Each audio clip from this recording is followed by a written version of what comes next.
ਸਤਿ ਸ੍ਰੀ ਅਕਾਲ। ਤੁਸੀਂ ਦੇਖ ਰਹੇ ਹੋ ਤਖਤ ਪੰਜਾਬ। ਮੈਂ ਤੁਹਾਡੇ ਨਾਲ ਸੁਖਵਿੰਦਰ ਸਿੰਘ। ਮੇਰੇ ਨਾਲ ਪੰਜਾਬ ਦੀਆਂ ਜੇਲ੍ਹਾਂ ਦੇ ਸਾਬਕਾ ਡੀਜੀਪੀ ਸ਼ਸ਼ੀਕਾਂਤ ਜੀ ਮੌਜੂਦ ਨੇ। ਸਵਾਲ ਪੰਜਾਬ ਦੀ ਮੌਜੂਦਾ ਕਾਨੂੰਨ ਵਿਵਸਥਾ ਤੇ ਭਾਰਤ ਦੇ ਕਾਨੂੰਨ ਦੇ ਵਿੱਚ ਜੋ ਕੁਝ ਅਸੀਂ ਕ੍ਰਾਈਮ ਨੂੰ ਦੇਖਦੇ ਹਾਂ ਉਸ ਉੱਤੇ ਕਰਾਂਗੇ। ਸਵਾਗਤ ਹੈ ਤੁਹਾਡਾ ਸ਼ਸ਼ੀਕਾਂਤ ਜੀ। ਹਾਂਜੀ, ਸਤਿ ਸ੍ਰੀ ਅਕਾਲ ਤੁਹਾਨੂੰ ਤੇ ਜਿੰਨੇ ਸਾਡੇ ਵੇਖਣ ਵਾਲੇ ਹੈਗੇ ਨੇ ਸਾਰਿਆਂ ਨੂੰ ਸਤਿ ਸ੍ਰੀ ਅਕਾਲ। ਸਤਿ ਸ਼੍ਰੀ ਅਕਾਲ ਸਰ। ਸਭ ਤੋਂ ਪਹਿਲਾਂ ਸਵਾਲ ਆ ਕਿ ਆਰਪੀਜੀ ਅਟੈਕ ਪਹਿਲਾਂ ਵੀ ਇੱਕ ਥਾਣੇ ਦੇ ਉੱਤੇ, ਪੰਜਾਬ ਦੇ ਥਾਣੇ ਤੇ ਅਟੈਕ ਹੋਇਆ ਸੀ, ਹੁਣ ਫੇਰ ਹੋਇਆ, ਉਹਨੂੰ ਡਿਫਿਊਜ਼ ਕੀਤਾ ਜਾ ਰਿਹਾ। ਨਜ਼ਰਾਂ ਲੋਕਾਂ ਦੀਆਂ ਵੀ ਬਣੀਆਂ ਹੋਈਆਂ ਨੇ ਕਿ ਆਖਿਰਕਾਰ ਜਦੋਂ ਪੁਲਿਸ ਹੀ ਸੁਰੱਖਿਅਤ ਨਹੀਂ ਤਾਂ ਆਮ ਲੋਕ ਸੁਰੱਖਿਅਤ ਕਿਵੇਂ ਹੋ ਸਕਦੇ ਨੇ। ਗੈਂਗਸਟਰਾਂ ਦਾ ਬੋਲਬਾਲਾ ਇਸ ਕਦਰ ਹੈ ਕਿ ਪੁਲਿਸ ਵੱਲੋਂ ਡੀਜੀਪੀ ਸਾਹਿਬ ਨੂੰ ਵੀ ਵਾਰ-ਵਾਰ ਕਹਿਣਾ ਪੈ ਰਿਹਾ ਕਿ ਜੇ ਤੁਹਾਨੂੰ ਕੋਈ ਫੋਨ ਆਉਂਦਾ ਤਾਂ ਤੁਸੀਂ ਪੁਲਿਸ ਨੂੰ ਸੂਚਿਤ ਕਰੋ। ਮਤਲਬ ਇਹ ਕਿ ਪੁਲਿਸ ਦਾ ਜਿਹੜਾ ਉਹ ਨੈਟਵਰਕ ਆ ਉਹ ਹਾਲੇ ਵੀ ਕਿਤੇ ਨਾ ਕਿਤੇ ਕਮਜ਼ੋਰ ਹੈ, ਜਿਹਦੇ ਜ਼ਰੀਏ ਜਿਹੜਾ ਉਹ ਗੈਂਗਸਟਰਾਂ ਨੂੰ ਨੱਥ ਪਾਈ ਜਾਂਦੀ, ਜਾਂ ਸੋਸ਼ਲ ਮੀਡੀਆ ਤੇ ਗੈਂਗਸਟਰਾਂ ਨੂੰ ਕੰਟਰੋਲ ਕੀਤਾ ਜਾਂਦਾ, ਜਾਂ ਉਹਨਾਂ ਦੀਆਂ ਕਾਲਸ ਨੂੰ ਟਰੇਸ ਕਰਨਾ। ਇਹ ਸਾਰਾ ਕੁਝ ਇਹਨੂੰ ਕਿਸ ਤਰ੍ਹਾਂ ਤੁਸੀਂ ਦੇਖਦੇ ਹੋ? ਕਿਉਂਕਿ ਚਰਚਾਵਾਂ ਇਹ ਵੀ ਨੇ ਜਿਹਦੇ ਵਿੱਚ ਕਿਹਾ ਜਾ ਰਿਹਾ ਕਿ ਦਹਿਸ਼ਤਗਰਦ, ਗੈਂਗਸਟਰ ਤੇ ਨਸ਼ਾ ਤਸਕਰਾਂ ਨੇ ਵਿਦੇਸ਼ਾਂ ਦੇ ਵਿੱਚ ਗੱਠਜੋੜ ਕਰ ਲਿਆ। ਦੇਖੋ ਜੀ, ਇਹ ਗੱਲ ਤਾਂ ਬਿਲਕੁਲ ਠੀਕ ਹੈਗੀ ਕਿ ਅੱਜ ਦੀ ਤਾਰੀਖ 'ਚ ਪੰਜਾਬ ਦੇ ਜਿਹੜੇ ਲਾਅ ਐਂਡ ਆਰਡਰ ਹੈਗਾ, ਜਿਹੜੇ ਹਾਲਾਤ ਹੈਗੇ ਨੇ, ਉਹਦੇ ਉੱਤੇ ਚਿੰਤਾ ਤੇ ਹੁੰਦੀ ਹੈਗੀ ਹੈ। ਸਿਰਫ ਇਹ ਜਿਹੜੇ ਤੁਸੀਂ 3 ਇੰਸਟੈਂਸ ਗਿਣਾਏ ਹੈਗੇ ਨੇ, ਜਿਹੜਾ ਮਈ ਦੇ ਵਿੱਚ ਮੋਹਾਲੀ ਦੇ ਵਿੱਚ ਇੰਟੈਲੀਜੈਂਸ ਬਿਲਡਿੰਗ ਦੇ ਉੱਤੇ ਜਿਹੜਾ ਆਰਪੀਜੀ ਆ, ਬਜ਼ੂਕਾ ਆ, ਜਿਹੜਾ ਕੁਝ ਵੀ ਸੀ ਉਹਦਾ ਜਿਹੜਾ ਅਟੈਕ ਹੋਇਆ ਸੀ ਉਹ, ਤੇ ਹੁਣ ਜਿਹੜਾ ਸਰਹਾਲੀ ਪੁਲਿਸ ਸਟੇਸ਼ਨ ਤੇ ਹੋਇਆ ਹੈਗਾ, ਤੇ ਇਹਦੇ ਕੁਝ ਦਿਨ ਪਹਿਲੇ ਇੱਕ ਗ੍ਰੇਨੇਡ ਲਾਂਚਰ ਵੀ ਫੜਿਆ ਗਿਆ ਸੀ। ਇਹ ਜਿਹੜੇ ਵੇਪਨ ਹੈਗੇ ਨੇ ਇਹ ਮਿਲਟਰੀ ਦੇ ਵੇਪਨ ਹੈਗੇ ਨੇ, ਫੌਜਾਂ ਦੇ ਵੇਪਨ ਹੈਗੇ ਨੇ, ਤੇ ਇਹਨਾਂ ਦਾ ਇਸਤੇਮਾਲ ਅੱਜ ਤੱਕ ਪੰਜਾਬ 'ਚ ਕਦੇ ਪਹਿਲੇ ਨਹੀਂ ਹੋਇਆ। ਜਦੋਂ ਸਾਡੇ ਪੰਜਾਬ 'ਚ ਉਹ ਕਾਲਾ ਦੌਰ ਸੀ ਉਸ ਵੇਲੇ ਵੀ ਇਹ ਕਦੇ ਇਸਤੇਮਾਲ ਨਹੀਂ ਹੋਇਆ। ਤੇ ਜਦੋਂ ਇਹ ਸਾਰੀ ਗੱਲਾਂ ਆਉਂਦੀਆਂ ਨੇ ਤੇ ਉਹਦੇ ਬਾਅਦ ਲਗਾਤਾਰ ਆਉਂਦਾ ਹੈਗਾ ਹੈ ਕਿ ਜਿਸ ਤਰ੍ਹਾਂ ਅਖਬਾਰਾਂ 'ਚ ਖਬਰਾਂ ਆ ਰਹੀਆਂ ਨੇ, ਕੁਝ ਵਪਾਰੀ ਹੈਗੇ ਨੇ, ਉਹਨਾਂ ਨੂੰ ਉਗਰਾਹੀ ਦੀ ਧਮਕੀ ਦਿੱਤੀ ਜਾ ਰਹੀ ਹੈਗੀ ਹੈ। ਇਹ ਵੀ ਆਇਆ ਅਖਬਾਰ 'ਚ, ਕਿਤੇ ਪੜ੍ਹ ਰਿਹਾ ਸੀ ਕਿ ਕਿਸੇ ਵਪਾਰੀ ਨੇ ਉਗਰਾਹੀ ਦੇਣ ਨੂੰ ਮਨਾ ਕਰ ਦਿੱਤਾ ਤੇ ਉਹਨੂੰ ਗੋਲੀ ਮਾਰ ਦਿੱਤੀ ਗਈ। ਇਹਦੇ ਪਹਿਲੇ ਅੰਮ੍ਰਿਤਸਰ 'ਚ ਸੈਣੀ ਜਿਹੜਾ ਸੀ, ਇੱਕ ਹਿੰਦੂ ਲੀਡਰ ਸੀ ਸ਼ਿਵ ਸੈਨਾ ਦਾ ਸ਼ਾਇਦ, ਉਹਦੇ ਉੱਤੇ ਵੀ ਅਟੈਕ ਹੋਇਆ ਸੀ। ਔਰ ਅਟੈਕ ਤੇ ਹੋਇਆ ਸੀ, ਉਸ ਘਟਨਾ ਦੀ ਜ਼ਿਕਰ ਮੈਂ ਇਸ ਕਰਕੇ ਕਰ ਰਿਹਾ ਹੈਗਾ, ਉੱਥੇ ਉਸ ਵੇਲੇ 9 ਜਾਂ 10 ਪੁਲਿਸ ਕਰਮਚਾਰੀ ਸਨ ਤੇ ਕਿਸੇ ਦਾ ਵੀ ਰਿਐਕਸ਼ਨ ਜਿਹੜਾ ਹੈਗਾ ਉਸ ਵੇਲੇ ਨਹੀਂ ਹੋਇਆ। ਜਦੋਂ ਕਿ ਇਹ ਮੰਨਿਆ ਜਾਂਦਾ ਹੈਗਾ ਹੈ ਕਿ ਜਿਹੜੇ ਵੀ ਸੁਰੱਖਿਆ ਕਰਮਚਾਰੀ ਹੈਗੇ ਨੇ ਉਹਨਾਂ ਦਾ ਰਿਐਕਸ਼ਨ ਟਾਈਮ ਕਿਸੇ ਵੀ ਸਿਚੁਏਸ਼ਨ ਦੇ ਵਿੱਚ ਹੱਦ ਬਹੱਦ 5 ਸੈਕਿੰਡ ਹੋਣਾ ਚਾਹੀਦਾ ਹੈ, 3 ਤੋਂ 5 ਸੈਕਿੰਡ ਦੇ ਵਿਚਕਾਰ ਹੋਣਾ ਚਾਹੀਦਾ ਹੈਗਾ। ਇੱਥੇ ਤੋਂ ਅੱਧਾ ਪੌਣਾ ਘੰਟਾ ਹੋ ਗਿਆ ਫਿਰ ਵੀ ਕਿਸੇ ਦਾ ਰਿਐਕਸ਼ਨ ਨਹੀਂ ਹੋਇਆ ਸੀ। ਤੇ ਇਹ ਸਾਰੀ ਸਿਚੁਏਸ਼ਨਸ ਜਿਹੜੀ ਹੈਗੀਆਂ ਨੇ ਨੋ ਡਾਊਟ ਚਿੰਤਾਜਨਕ ਤੇ ਹੈਗੀਆਂ ਨੇ। ਔਰ ਜਿਸ ਤਰ੍ਹਾਂ ਤੁਸੀਂ ਗੱਲ ਕੀਤੀ ਹੈ ਗੱਠਜੋੜ ਦੀ, ਦੇਖੋ ਕੋਈ ਵੀ ਕ੍ਰਾਈਮ ਜਦੋਂ ਹੁੰਦਾ ਹੈਗਾ, ਇਹ ਜਿਹੜੀ ਰੌਕਟ ਲਾਂਚਰ ਹੈਗਾ ਹੈ, ਗ੍ਰੇਨੇਡ ਲਾਂਚਰ ਹੈਗਾ ਹੈ, ਬਜ਼ੂਕਾ ਹੈਗਾ ਹੈ, ਜਿਹੜੇ ਵੀ ਤੋਪਖਾਨਾ ਹੈਗਾ ਹੈ, ਇਹ ਸ਼ਰੇਆਮ ਬਾਜ਼ਾਰ ਦੇ ਵਿੱਚ ਡਿੱਗਿਆ ਹੋਇਆ ਨਹੀਂ ਮਿਲਦਾ ਹੈਗਾ। ਇਹਨਾਂ ਨੂੰ ਖਰੀਦਦੇ ਹੈਗੇ ਨੇ, ਪੈਸੇ ਲੱਗਦੇ ਹੈਗੇ ਨੇ ਇਹਦੇ 'ਚ। ਔਰ ਜਿਹੜਾ ਇਹ ਲੇਟੈਸਟ ਵੇਪਨ ਮਿਲਿਆ ਹੈਗਾ ਸਹਾਲੀ ਦੇ ਵਿੱਚ, ਇਹਦੇ 'ਚ ਸ਼ਾਇਦ ਕਹਿ ਰਹੇ ਹੈਗੇ ਨੇ ਰਸ਼ੀਅਨ ਮਾਰਕਿੰਗਸ ਵੀ ਹੈਗੀਆਂ ਨੇ। ਇਹਦਾ ਮਤਲਬ ਹੈਗਾ ਅਫਗਾਨਿਸਤਾਨ ਤੋਂ ਮੁਜ਼ਾਹਿਦੀਨ ਜਿਹੜੇ ਹੈਗੇ ਨੇ ਉਹਨਾਂ ਦੇ ਵੱਲੋਂ ਵੇਚਿਆ ਗਿਆ ਸੀ, ਇੱਥੇ ਆਇਆ। ਇਨ ਹਥਿਆਰਾਂ ਨੂੰ ਖਰੀਦਣ ਲਈ, ਐਕਸਪਲੋਸਿਵਸ ਨੂੰ ਖਰੀਦਣ ਲਈ ਆਈਈਡੀਜ਼, ਲੁਧਿਆਣਾ ਬਲਾਸਟ, ਕਰਨਾਲ ਦੇ ਵਿੱਚ ਰਿਕਵਰੀ ਹੋਈ, ਬਾਕੀ ਪੈਸਾ ਕਿੱਥੋਂ ਆਇਆ? ਮੈਨੂੰ ਨਹੀਂ ਜਾਪਦਾ ਕਿ ਕੋਈ ਵੀ ਇਨਸਾਨ, ਚਾਹੇ ਮਿਲੀਟੈਂਟ ਹੈਗਾ ਹੈ, ਚਾਹੇ ਟੈਰਰਿਸਟ ਹੈਗਾ ਹੈ, ਚਾਹੇ ਕੋਈ ਵੀ ਹੈਗਾ ਹੈ, ਆਪਣੇ ਪੱਲਿਓਂ ਖਰਚ ਕਰਦਾ ਹੈਗਾ। ਦੁਨੀਆ ਭਰ ਦੇ ਵਿੱਚ ਮੰਨਣ ਵਾਲੀ ਗੱਲ ਹੈਗੀ ਹੈ। ਇਨਫੈਕਟ ਤੁਹਾਨੂੰ ਜਾਣ ਕੇ ਸ਼ਾਇਦ ਅਚੰਭਾ ਹੋਏਗਾ ਕਿ ਕੁਝ ਇੰਟਰਨੈਸ਼ਨਲ ਜਿਹੜੀ ਸਿਕਿਉਰਿਟੀ ਏਜੰਸੀਜ਼ ਹੈਗੀਆਂ ਨੇ, ਇੰਟੈਲੀਜੈਂਸ ਏਜੰਸੀਜ਼ ਹੈਗੀਆਂ ਨੇ ਦੁਨੀਆ ਦੀ ਕੁਝ, ਉਹਨਾਂ ਦੇ ਉੱਤੇ ਵੀ ਦੋਸ਼ ਲੱਗੇ ਹੈਗੇ ਨੇ ਗਨ ਰਨਿੰਗ ਦੇ ਅਤੇ ਸਮਗਲਿੰਗ ਦੇ। ਕਿਉਂਕਿ ਸਮਗਲਿੰਗ ਦਾ ਪੈਸਾ ਜਿਹੜਾ ਆਂਦਾ ਹੈਗਾ ਇਹਦਾ ਕੋਈ ਹਿਸਾਬ ਕਿਤਾਬ ਤੇ ਹੁੰਦਾ ਨਹੀਂ ਹੈਗਾ ਜਿੱਥੇ ਖਰਚ ਕਰਨਾ ਹੈ। ਔਰ ਸਾਰਿਆਂ ਤੋਂ ਜ਼ਿਆਦਾ ਜਿਹੜਾ ਸਮਗਲਿੰਗ ਦਾ ਪੈਸਾ ਹੈ ਉਹ ਖਰਚ ਕਰ ਰਿਹਾ ਹੈਗਾ ਆਈਐਸਆਈ। ਕਿਉਂ? ਇਹ ਜਿਹੜੇ ਫੰਡ ਹੁੰਦੇ ਨੇ, ਜਿਹੜੇ ਇਸ ਤਰ੍ਹਾਂ ਦੇ ਪੁੱਠੇ ਕੰਮਾਂ ਲਈ ਹੁੰਦੇ ਹੈਗੇ ਨੇ, ਇਹਨਾਂ ਨੂੰ ਦੁਨੀਆ ਭਰ 'ਚ ਕਿਹਾ ਜਾਂਦਾ ਹੈਗਾ SS fund, secret service fund, ਜਿਹਦਾ ਕੋਈ ਜ਼ਿਆਦਾ ਲੇਖਾ ਜੋਖਾ ਨਹੀਂ ਰੱਖਿਆ ਜਾਂਦਾ ਹੈਗਾ। ਪਰ ਇਹਨਾਂ ਦਾ ਜਿਹੜਾ ਕੀ ਕਹਿਣਾ ਚਾਹੀਦਾ, ਐਲੋਕੇਸ਼ਨ ਹੁੰਦਾ ਹੈਗਾ ਉਹ ਨੈਸ਼ਨਲ ਬਜਟ ਦੇ ਵਿੱਚ ਹੁੰਦਾ ਹੈਗਾ। ਤੁਸੀਂ ਕਿਸੇ ਵੀ ਕੰਟਰੀ ਦਾ ਬਜਟ ਆ ਕੇ ਵੇਖ ਲਿਓ ਕਿ ਇਹਦੇ 'ਚ ਕਿਸੇ ਸਟੇਟ ਦਾ ਵਿਖਾ ਕੇ ਵੇਖ ਲਿਓ ਕਿ ਇਹਦੇ 'ਚ ਅਸੈਸਮੈਂਟ ਕਿੰਨਾ ਦਿੱਤਾ ਗਿਆ ਹੈਗਾ। ਜਿਸ ਤਰੀਕੇ ਦੇ ਨਾਲ ਪਾਕਿਸਤਾਨ ਪੈਸਾ ਖਰਚ ਕਰ ਰਿਹਾ ਹੈਗਾ ਹੈ, ਭਾਰਤ ਦੇ ਵਿੱਚ ਇਸ ਤਰ੍ਹਾਂ ਦੀ ਹਰਕਤਾਂ ਕਰਨ 'ਚ ਤੇ ਇੱਕ ਮਾਹੌਲ ਖੜਾ ਕਰਨ 'ਚ, ਇਹਦਾ ਤੁਹਾਡਾ ਜਿਹੜਾ ਇੰਡੀਕੇਸ਼ਨ ਹੈਗਾ ਹੈ, ਉਸ ਪੰਜਾਬ ਪਾਕਿਸਤਾਨ ਦੇ ਨੈਸ਼ਨਲ ਬਜਟ ਦੇ ਐਲੋਕੇਸ਼ਨ ਦੇ ਵਿੱਚ ਨਹੀਂ ਆਏਗਾ।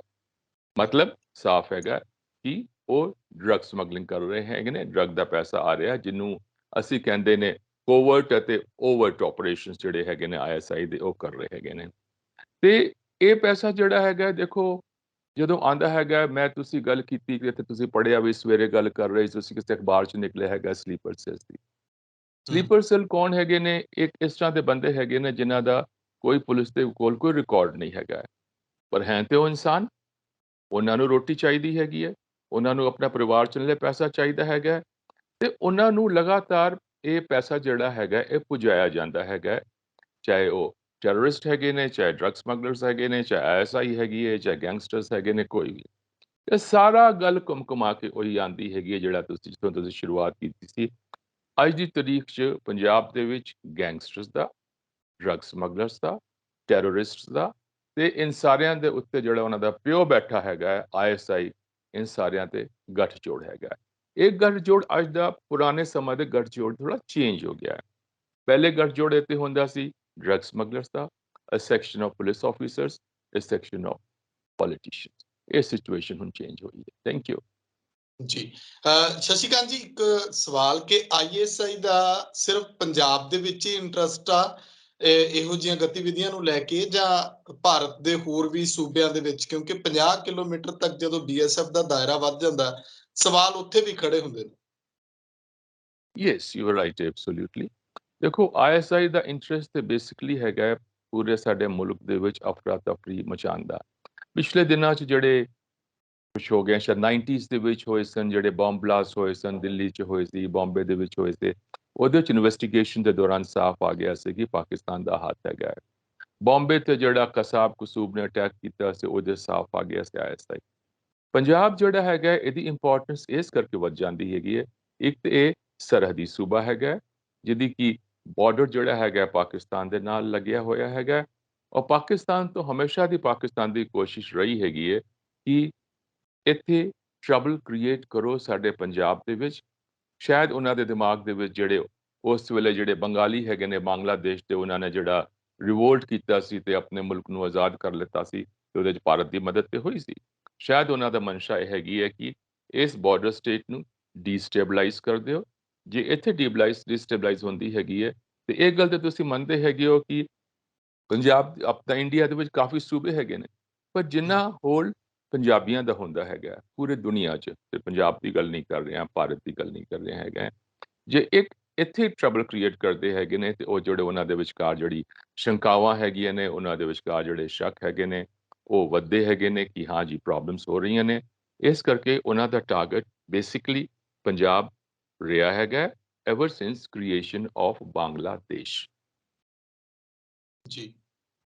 ਜਿਹੜਾ ਸਲੀਪਰ ਸੈੱਲ ਦੀ ਗੱਲ ਹੈ, ਜੇ ਉਹਨੂੰ ਥੋੜਾ ਜਿਹਾ ਹੋਰ ਤੁਸੀਂ ਵਿਸਥਾਰ ਵਿੱਚ ਦੱਸੋ ਕਿ ਸਲੀਪਰ ਸੈੱਲ ਐਕਟਿਵ ਕਿਵੇਂ ਰਹਿੰਦੇ ਨੇ? ਹਥਿਆਰਾਂ ਦੀ ਸਪਲਾਈ ਤਾਂ ਸਲੀਪਰ ਸੈੱਲਸ ਦੇ ਜ਼ਰੀਏ ਹੀ ਮੇਰੇ ਖਿਆਲ ਦੇ ਵਿੱਚ ਅੱਗੇ ਦੀ ਅੱਗੇ ਵੱਧਦੀ ਹੋਣੀ, ਉਹ ਤੁਸੀਂ ਬਿਹਤਰ ਜਾਣਦੇ ਹੋ ਕਿ ਇਹ ਸਾਰਾ ਕੁਝ ਕਿਵੇਂ ਸੰਭਵ ਹੈ ਕਿ ਪੰਜਾਬ ਬੀਐਸਐਫ ਵੀ ਲੱਗੀ ਆ, ਪੰਜਾਬ ਪੁਲਿਸ ਵੀ ਲੱਗੀ ਹੈ, ਹੋਰ ਵੀ ਖੂਫੀਆ ਏਜੰਸੀਆਂ ਲੱਗੀਆਂ, ਇਹਦੇ ਬਾਵਜੂਦ ਸਲੀਪਰ ਸੈੱਲ ਐਕਟਿਵ ਰਹਿਣਾ?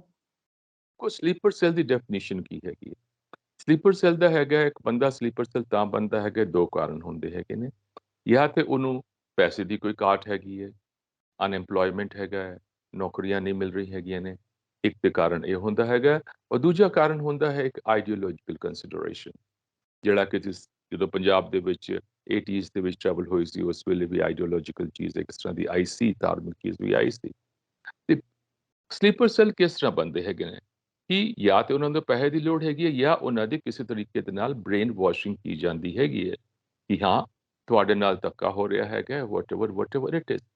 ਤੇ ਜਦੋਂ ਲੋੜ ਪੈਂਦੀ ਹੈਗੀ ਹੈ, ਉਸ ਵੇਲੇ ਉਹਨਾਂ ਨੂੰ ਹਥਿਆਰਾਂ ਦੀ, ਐਕਸਪਲੋਸਿਵ ਦੀ ਖੇਪ ਵੀ ਪੁਜਾਈ ਜਾਂਦੀ ਹੈਗੀ ਹੈ।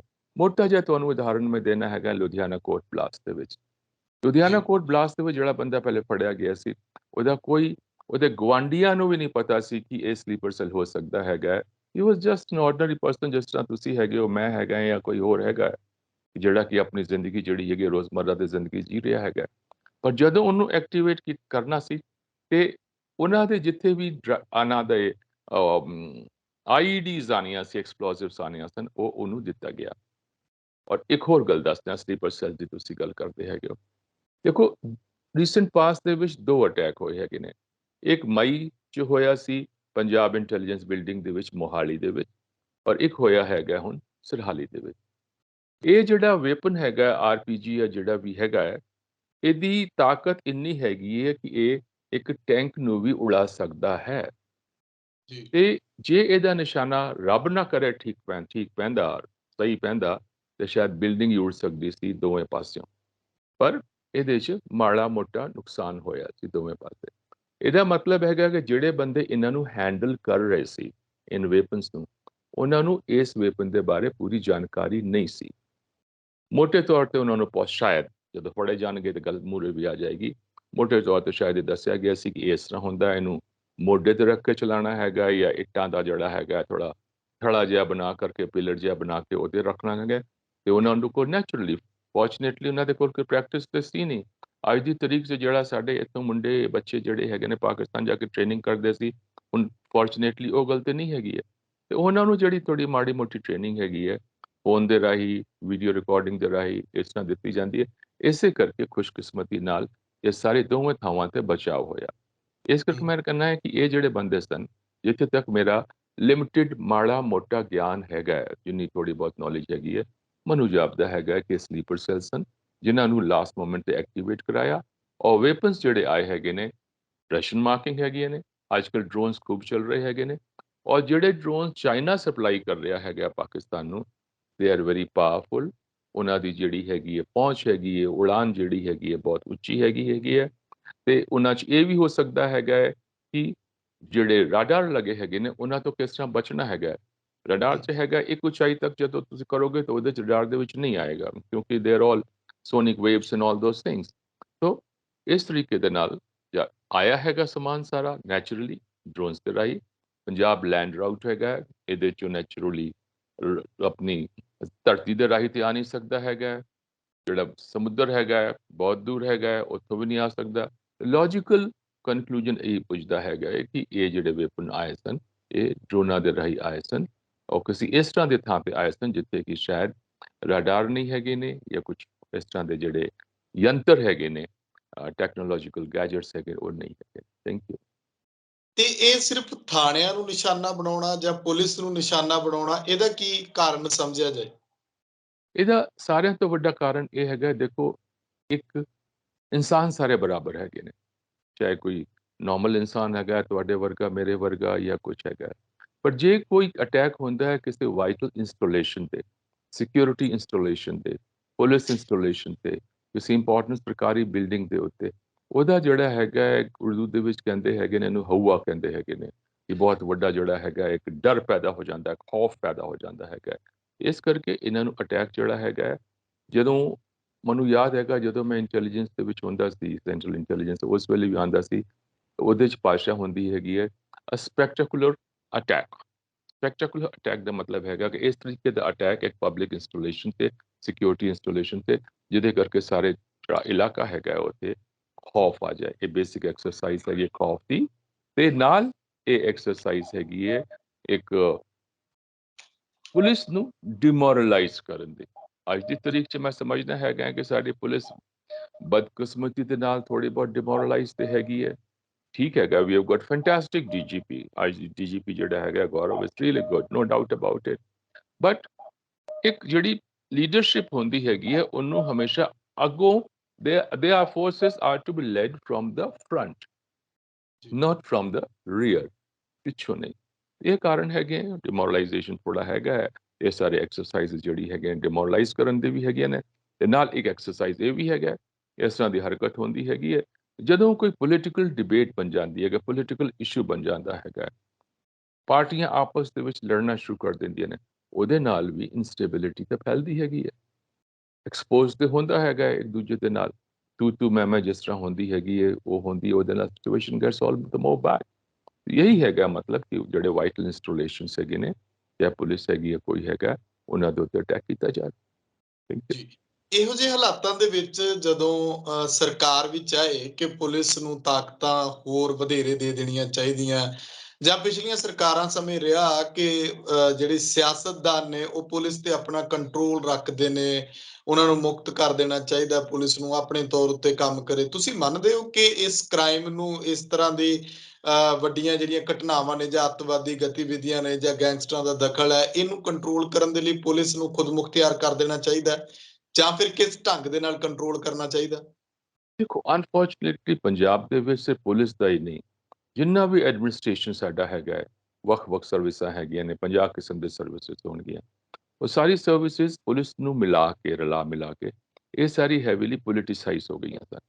ਕਿ ਉਸ ਵੇਲੇ ਪੰਜਾਬ ਦੇ ਵਿੱਚ ਕੀ ਹੁੰਦਾ ਹੈ, 5 ਵਜੇ ਇੱਕ ਸਰਕਾਰ, 5 ਵਜੇ ਦੂਜੀ ਸਰਕਾਰ, ਤੇ ਠੀਕ ਹੈ ਆਪਣਾ ਐਫੀਲੀਏਸ਼ਨ ਤੁਸੀਂ ਬਣਾਏ ਰੱਖੋ ਕਿ ਅੱਜ ਨਹੀਂ ਤੇ ਕੱਲ ਫੇਰ ਤੁਸੀਂ ਉਸ ਕੰਫਰਟੇਬਲ ਸੀਟ ਤੇ ਆਓਗੇ ਜਿੱਥੇ ਤੁਸੀਂ ਆਰਾਮ ਦੇ ਨਾਲ ਬਹਿ ਸਕਦੇ ਹੈਗੇ ਹੋ, ਆਰਾਮ ਦੇ ਨਾਲ ਪੈਸਾ ਇਕੱਠਾ ਕਰ ਸਕਦੇ ਹੈਗੇ ਹੋ, ਐਸ਼ ਕਰ ਸਕਦੇ ਹੈਗੇ ਹੋ, ਵਾਟਐਵਰ ਇਟ ਇਜ਼। ਯੈਸ, ਇੱਕ ਤੇ ਪੋਲੀਟੀਸਾਈਜੇਸ਼ਨ ਹੋ ਗਿਆ, ਪਰ ਜਦੋਂ ਤੁਸੀਂ ਕਹਿੰਦੇ ਹੈਗੇ ਹੋ ਪੁਲਿਸ ਨੂੰ ਪੂਰਾ ਮੁਕਤ ਕਰ ਦੇਣਾ ਚਾਹੀਦਾ ਹੈਗਾ, ਯੈਸ ਮੈਂ ਸਮਝਦਾ ਹੈਗਾ ਪੁਲਿਸ ਨੂੰ ਪੂਰਾ ਇੱਕ ਆਟੋਨੋਮਸ ਆਰਗੇਨਾਈਜੇਸ਼ਨ ਹੋਣਾ ਚਾਹੀਦਾ ਹੈਗਾ, ਖੁਦ ਮੁਖਤਾਰੀ ਉਹਦੇ 'ਚ ਹੋਣੀ ਚਾਹੀਦੀ ਹੈਗੀ ਹੈ। Yes, political control, political leadership ਸਰਕਾਰ ਦੀ ਕੰਟਰੋਲ ਤੇ ਹੋਣਾ ਹੀ ਚਾਹੀਦਾ ਹੈਗਾ। ਪਰ ਇਹਦੇ ਨਾਲ-ਨਾਲ ਸਰਕਾਰਾਂ ਦੇ ਕੰਟਰੋਲ ਦੇ ਨਾਲ, ਜਿਸ ਤਰ੍ਹਾਂ ਵਿਦੇਸ਼ਾਂ 'ਚ ਤੁਸੀਂ ਥਾਂ ਵੇਖਿਆ ਹੈਗਾ ਕਿ ਜਿਹੜੇ ਸ਼ੈਰਿਫ ਵਗੈਰਾ ਹੁੰਦੇ ਹੈਗੇ ਨੇ, ਉਹਨਾਂ ਨੂੰ ਅਪਾਇੰਟ ਕਰਨ 'ਚ, ਉਹਨਾਂ ਨੂੰ ਨਿਯੁਕਤ ਕਰਨ ਦੇ ਵਿੱਚ ਪਬਲਿਕ ਦਾ ਵੀ ਰੋਲ ਹੁੰਦਾ ਹੈਗਾ। ਪੁਲਿਸ ਦੀ ਜ਼ਿੰਮੇਵਾਰੀ ਕਿਹਦੇ ਵੱਲ ਹੈਗੀ ਹੈ? ਪਹਿਲੀ ਜ਼ਿੰਮੇਵਾਰੀ ਹੈਗੀ ਹੈ ਜਿਹੜੇ ਸਾਡੇ ਨਾਗਰਿਕ ਹੈਗੇ ਨੇ, ਜਿਹੜੇ ਕਿ ਸਿਟੀਜ਼ਨਸ ਹੈਗੇ ਨੇ ਉਹਨਾਂ ਦੇ ਵੱਲੋਂ। ਤੇ ਜਦੋਂ ਉਹਨਾਂ ਦੀ ਰਿਸਪੌਂਸਿਬਿਲਟੀ ਉਸ ਪਾਸੇ ਹੈਗੀ ਹੈ, ਤਾਂ ਕਿਉਂ ਨਾ ਇੱਕ ਆਮ ਨਾਗਰਿਕ ਨੂੰ ਵੀ ਇਹ ਜਿਹੜਾ ਇੱਕ ਇੰਡੀਪੈਂਡੈਂਟ, ਨਾਟ ਇੰਡੀਪੈਂਡੈਂਟ, ਇੱਕ ਖੁਦ ਮੁਖਤਾਰ ਕਾਈਂਡ ਆਫ ਆਰਗੇਨਾਈਜੇਸ਼ਨ ਬਣਾਉਣ ਦੀ ਤੁਸੀਂ ਗੱਲ ਕਰ ਰਹੇ ਹੋ, ਉਹਦੇ 'ਚ ਹੋਣਾ ਚਾਹੀਦਾ ਹੈਗਾ। ਔਰ ਤੁਸੀਂ ਹੁਣ ਟ੍ਰੇਨਿੰਗ ਦੀ ਗੱਲ ਕਰੋ, ਮੈਂ ਤਾਂ ਟ੍ਰੇਨਿੰਗ ਦੇ ਬਾਰੇ ਤੇ ਪਹਿਲੇ ਹੀ ਗੱਲ ਕਰ ਚੁੱਕਿਆ ਹੈਗਾ। ਰਿਸਪੌਂਸ ਟਾਈਮ ਇਹ ਹੈਗਾ ਹੈ ਕਿ ਜਿਹੜਾ ਕਿ 3 ਤੋਂ 5 ਸੈਕਿੰਡ ਹੋਣਾ ਚਾਹੀਦਾ ਹੈ, ਘੰਟੇ ਤੇ ਘੰਟੇ ਉਹਦੇ 'ਚ ਕੋਈ ਰਿਐਕਸ਼ਨ ਨਹੀਂ ਹੁੰਦਾ ਹੈਗਾ। ਆਈ ਥਿੰਕ ਜੇ ਤੁਸੀਂ ਗੱਲ ਕਰੋ, ਔਰ ਪੁਲਿਸ ਜਿਹੜੀ ਹੈਗੀ ਹੈ ਮੈਂ ਸਮਝਦਾ ਹੈਗਾ ਅੱਜ ਦੀ ਤਰੀਕ 'ਚ ਟੋਟਲੀ ਅਨਟ੍ਰੇਨਡ ਹੈਗੀ ਹੈ। ਕੋਈ ਰਿਫਰੈਸ਼ਰ ਕੋਰਸਿਸ ਨਹੀਂ ਹੁੰਦੇ ਹੈਗੇ ਨੇ, ਕੋਈ ਕੁਛ ਨਹੀਂ ਹੁੰਦੇ ਹੈਗੇ ਨੇ, ਔਰ ਤੁਸੀਂ ਓਵਰਨਾਈਟ ਰਿਫਰੈਸ਼ਰ ਕੋਰਸਿਸ ਵੀ ਨਹੀਂ ਲਿਆ ਸਕਦੇ ਹੈਗੇ ਹੋ।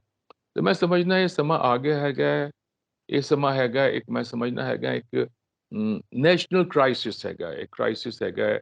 ਜੇ ਪੰਜਾਬ ਦੇ ਉੱਤੇ ਇਸ ਤਰ੍ਹਾਂ ਦੀ ਕ੍ਰਾਈਸਿਸ ਸਿਚੁਏਸ਼ਨ ਬਣ ਰਹੀ ਹੈਗੀ ਹੈ, ਜਿਹਦਾ ਮਤਲਬ ਹੈਗਾ ਉਹਨਾਂ ਦਾ ਨਿਸ਼ਾਨਾ ਪੂਰਾ ਭਾਰਤ ਦੇਸ਼ ਹੈਗਾ।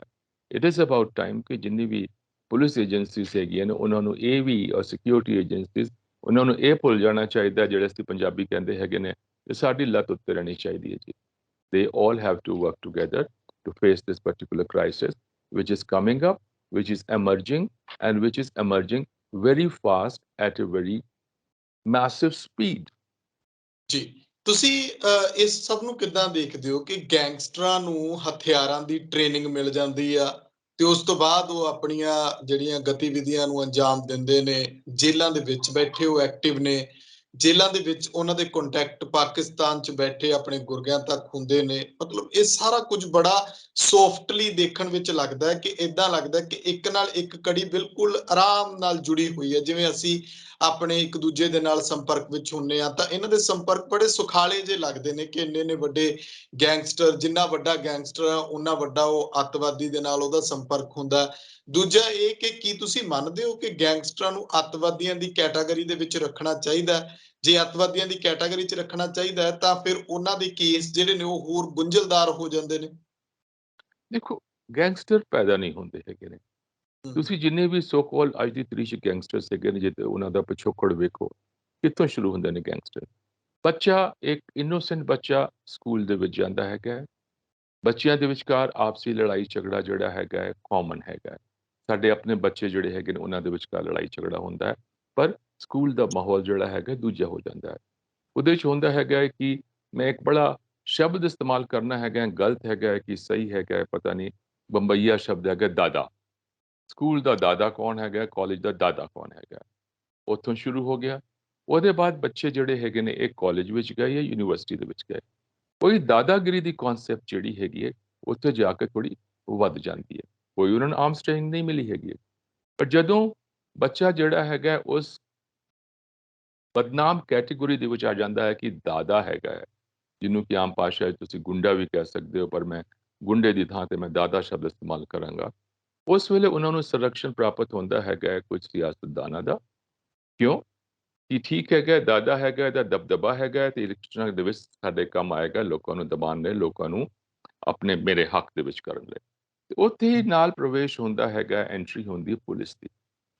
ਇਹ ਜਿਹੜੇ ਗੈਂਗਸਟਰਸ ਹੈਗੇ ਨੇ, ਜਿਹੜੇ ਕਿ ਬੱਚੇ ਦਾਦੇ ਹੈਗੇ ਨੇ, ਗੈਂਗਸਟਰ ਬਣਨ ਦੀ ਤਿਆਰੀ ਕਰ ਰਹੇ ਹੈਗੇ ਨੇ, ਉਹਨਾਂ ਨੂੰ ਪੁਲਿਸ ਦਾ ਪ੍ਰੋਟੈਕਸ਼ਨ ਵੀ ਮਿਲਦਾ ਹੈ। ਕਾਰਨ ਪੋਲੀਟੀਸ਼ੀਅਨ ਵੱਲੋਂ ਵੀ ਇਸ਼ਾਰਾ ਹੁੰਦਾ ਹੈਗਾ ਔਰ ਕਾਫੀ ਸਾਰੇ ਪੁਲਿਸ ਵਾਲੇ ਇਸ ਤਰ੍ਹਾਂ ਵੀ ਹੈਗੇ ਨੇ, ਚਾਹੁੰਦੇ ਹੈਗੇ ਨੇ ਗੈਂਗ ਜਿਹੜੇ ਇਸ ਤਰ੍ਹਾਂ ਦੇ ਬੱਚੇ ਹੈਗੇ ਨੇ, ਜਿਹੜੇ ਦਾਦਾ ਹੈਗੇ ਨੇ, ਗੈਂਗਸਟਰ ਬਣਨ ਦੀ ਕੋਸ਼ਿਸ਼ ਕਰ ਰਹੇ ਹੈਗੇ ਨੇ, ਉਹਨਾਂ ਦੀ ਜਿਹੜੀ ਇਲੀਗਲ ਕਮਾਈ ਹੈ, ਜਿਹੜਾ ਕਿ ਉਹ ਉਗਰਾਹੀ ਕਰ ਰਹੇ ਹੈ, ਕੁਝ ਕਰ ਰਹੇ ਹੈ, ਉਹਨਾਂ ਦਾ ਇੱਕ ਹਿੱਸਾ ਇਸ ਤਰ੍ਹਾਂ ਦੇ ਪੁਲਿਸ ਅਫਸਰ ਜਿਹੜੇ ਕਿ ਕਾਲੀ ਪੇੜਾ ਹੈਗਾ ਹੈ, ਉਹਨਾਂ ਦੀ ਜੇਬ ਦੇ ਵਿੱਚ ਵੀ ਜਾਏ। ਤੇ ਇੱਥੇ ਇਹ ਨੈਕਸਸ ਬਣ ਜਾਂਦਾ ਹੈਗਾ ਹੈ, ਇਸ ਸੋ ਕਾਲਡ ਦਾਦਾ, a section of politicians, a section of police. ਇੱਥੋਂ ਆਉਂਦਾ, ਉਹਨਾਂ ਨੂੰ ਕੋਈ ਆਰਮਸ ਟ੍ਰੇਨਿੰਗ ਨਹੀਂ ਹੈਗੀ ਹੈ। ਆਰਮ ਟ੍ਰੇਨਿੰਗ ਦੀ ਗੱਲ ਕਰੋ, ਗੋਲੀ ਚਲਾਉਣ ਦੀ ਟ੍ਰੇਨਿੰਗ ਕਰੋ, ਜੋ ਵੀ ਕਰੋ, ਇਹ ਇਹਨਾਂ ਦੀ ਹੁੰਦੀ ਹੈ, ਜਿਹਨੂੰ ਅਸੀਂ ਕਹਿੰਦੇ ਨੇ ਔਨ ਦੀ ਗਰਾਊਂਡ ਟ੍ਰੇਨਿੰਗ। ਕਿ ਇੱਕ ਬੱਚਾ ਇੱਥੇ ਆਇਆ, ਤੁਸੀਂ ਕਿਸੇ ਗੈਂਗਸਟਰ ਦਾ ਜਿਹੜਾ ਆਰਗੇਨਾਈਜੇਸ਼ਨ ਹੈਗਾ, ਕਿਸ ਤਰ੍ਹਾਂ ਉਹ ਪਨਪਦਾ ਹੈਗਾ, ਤੁਸੀਂ ਵੇਖੋ। ਇਹਨਾਂ ਨੂੰ ਪਹਿਲੇ ਰੱਖਿਆ ਜਾਂਦਾ ਹੈਗਾ, ਜਿਸ ਤਰ੍ਹਾਂ ਕਿ ਅਸੀਂ ਤੁਹਾਡੀ ਭਾਸ਼ਾ ਦੇ ਵਿੱਚ, ਅਖਬਾਰੀ ਭਾਸ਼ਾ 'ਚ ਕਹਿੰਦੇ ਨੇ ਸਟਿੰਗਰ, ਕਿ ਜਿਹਨੂੰ ਕਿ ਬਸ ਤੂੰ ਖੜਾ ਹੋ ਕੇ ਇੱਥੇ ਵੇਖ, ਤੇਰਾ ਕੰਮ ਹੈਗਾ ਗੱਡੀ ਚਲਾ ਕੇ ਲੈ ਜਾ, ਉਹਦੇ ਬਾਅਦ ਤੇਰਾ ਕੰਮ ਹੈਗਾ ਹਥਿਆਰ ਲੈ ਕੇ ਚਲਾ ਜਾ, ਉਹਦੇ ਬਾਅਦ ਕਦੇ ਮੌਕਾ ਆਇਆ ਅੱਜ ਚਲਾ ਕੇ ਵੇਖ ਲੈ। ਤੇ ਇਸ ਤਰ੍ਹਾਂ ਦੀ ਜਿਹੜੀ ਤੁਸੀਂ ਟ੍ਰੇਨਿੰਗ ਕਹਿ ਰਹੇ ਹੈਗੇ ਹੋ, ਓਕੇ, ਟ੍ਰੇਨਿੰਗ ਹੀ ਹੈਗੀ ਇੱਕ ਤਰੀਕੇ ਦੀ। ਇਹ ਇੱਥੋਂ ਉਹਨਾਂ ਨੂੰ ਔਨ ਦੀ ਗਰਾਊਂਡ ਮਿਲਦੀ ਹੈਗੀ ਹੈ।